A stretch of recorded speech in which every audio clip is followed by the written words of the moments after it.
A new report issued by the National Low Income Housing Commission and the University of Arizona has estimated that 6.7 households could be evicted this year. In the latest survey from early November, 11.6 million people indicated they would not be able to pay the rent or mortgage for the next month.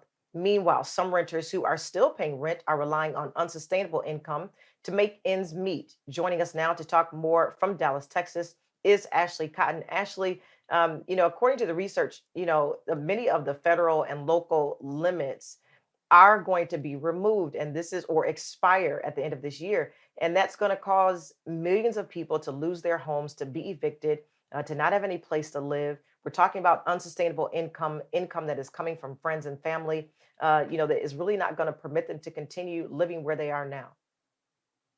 Absolutely, Nietzsche. I mean, this is definitely a housing crisis as well as a financial crisis. One third are using credit cards, and another third is spending down savings. And from the report that you mentioned, the National Low Income Housing Coalition has stated numerous that not only our renters and people who are paying mortgages will not be able to make payments moving forward for the following months.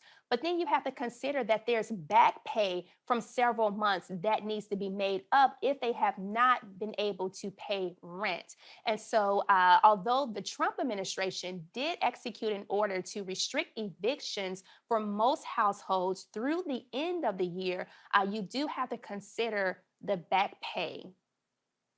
The thing that's interesting here is that, evictions were postponed or, in some capacities were postponed or held off. The landlords, the owners of these buildings or homes or what have you, the pressure is coming from the top down. They need to pay their bills. Their Mhm. renters perhaps are unable to pay. And so it's causing, as you mentioned, just an overall housing crisis and a situation here. Do you see a sense of resolve based upon what the federal government is doing as far as funding? The only resolve that there could be is for Congress to really speed up those stimulus packages. I know that there's some things within the CARES Act that can assist on a more, local state government within the state for assistance, but even those funds have run out as well. So it's going to be a tough one, especially within this month and Christmas right around the corner and moving forward into the new year.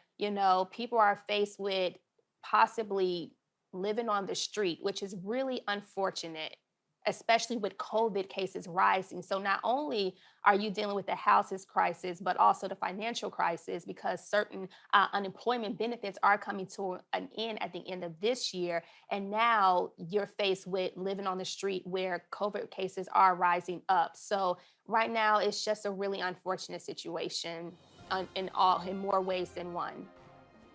It certainly is. I'm hoping that we're able to get to a quick resolve. So much seems to be going on, so much is hanging in the balance.